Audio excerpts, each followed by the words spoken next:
Please subscribe to my YouTube channel. Thank you. In Between. Episode 6. By AMAH'S. Jane noticed that Veronica was gradually changing towards her. She no longer cares or even helps her out when she is in need of something. Jane was bothered about Veronica's changed behavior, but she tries to remain friends with her. Veronica had gone shopping with Jane that weekend. Is already a month that Pete was gone, and is possible that he may be planning to come back home that Saturday. She spoke to him yesterday morning and he said he will be home soon.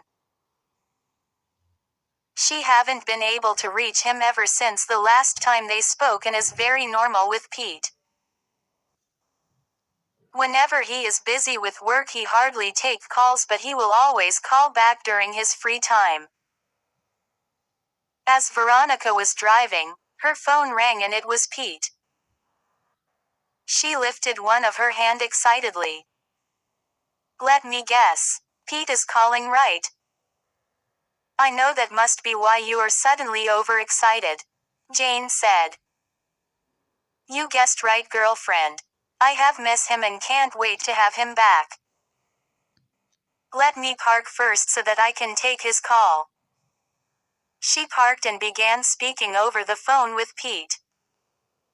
After the call ended, she entered the road again and continued driving. He said that he will be coming back next week, not this weekend. At least I have something to look forward to, she said while driving, and all Jane could do was to smile. Deep down within Jane, she wished life was a bit fair for her, just as it was for Veronica. Jane was beginning to see Veronica as the most favored. Having a rich absent husband is far better than having a poor available man. She had already turned down 2 suitors that showed interest in her. She told each of them that despite she already had a child, she can't possibly marry them because she had suffered enough and do not have time to suffer with a man. She was looking out for already made man that got it all, just like Pete. Although she haven't seen one yet, but she kept hoping someday he will find her. Jane hates to be at Veronica's mercy every time. She wants to be in an equal level with her, not always the needy one. Getting a well-to-do man like Pete, who will pamper her with loads of gifts, is the goal for her. Jane does not understand why God favored Veronica so much. Is not that she was the most perfect or smarter than her.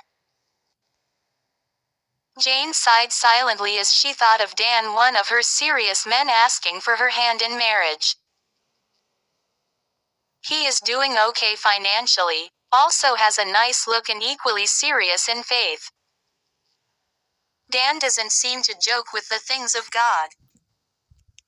She could have considered him if he was rich, not just doing okay financially. She can't end up with man that will be preaching to her day by day with nothing tangible as proof for his love. She can't be trekking or still managing with life after marriage. Is better she remains alone than with a broke man. God should try and favor her too, like he did for Veronica. After all, God does not show favoritism. Jane tries to think straight, but the more she thinks of how life is treating her and how Veronica is flourishing and glowing in wealth, it makes her feel cheated on. She was happy for Veronica, but sometimes the human in her takes over and she can't help but feel jealous of her friend. Veronica, who was oblivious of the thoughts in her friend's heart, was free-spirited as she pointed out the good things that Pete had gotten her in his last travel. Jane could only smile with a nod as Veronica talks excitedly and how much she loves Pete and how he loves her too. Jane silently wished Pete was actually hers. She wished she was in Veronica's shoes. Life is just unfair. So unfair. She muttered silently. Veronica was getting prepared for her second child's birthday. Few days to the birthday party, Pete returned and Jane was around the day he came back. She watched how happy Veronica was. She totally forgot about her presence and existence. She went laughing and talking with Pete as they both head upstairs to their room. Jane hissed while pretending to be watching animation with the kids. She wanted to leave right away, but that may look suspicious. She waited for another 30 minutes before deciding it's time to go. Just when she stood up to leave with her daughter, she heard Veronica coming with a mini box in hand. Jane smiled, expressing her teeth as she thought probably is part of what Pete came back with and Veronica wants to give it to her. Look at this crystal diamond necklace with its ear-ring. Do you like it? Jane looked at the expensive jewelries and exclaimed happily. Oh my goodness. This is so beautiful and must have costed a fortune. You're asking for if I like it. I love it, Vero. Jane was about thanking Veronica when she heard her say, I have stuffs like this already, instead of adding this to the collection. I may use it and gift the pastor's daughter who will be doing her convocation ceremony and Thanksgiving next month. This will really look good on her. What do you think? I think this is a bit too expensive for the pastor's daughter that is just around 20 or 21.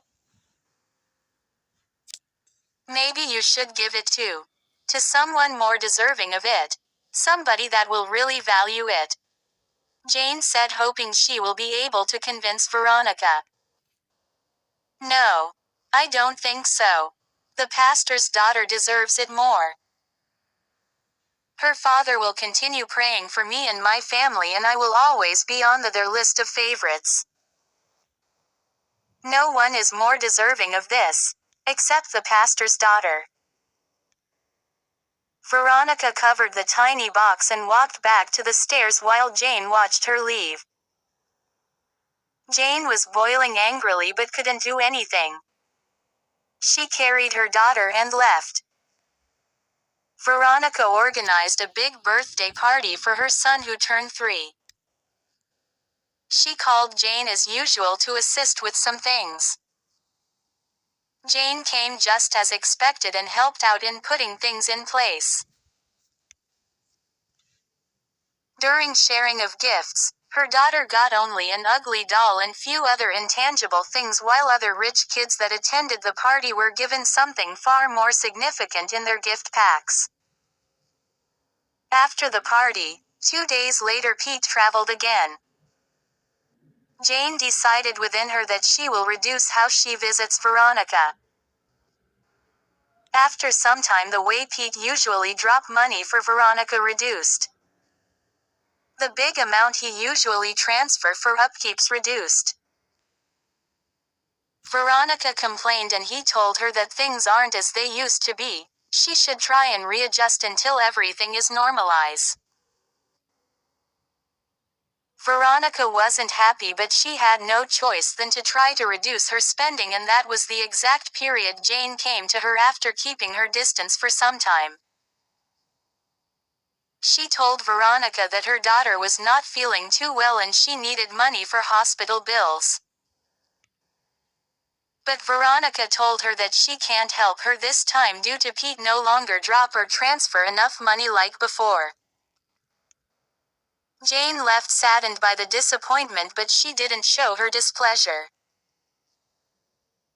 Dan, one of Jane's serious suitor, was able to bail her out of her troubles, but Jane still refused to consider him. She had vowed to marry a very wealthy person so that Veronica will see that she is not the only favored one. She will make sure of that and will never settle for less. Her future husband will be far better and richer than Veronica's Pete. It's a deal and she won't let her guards down.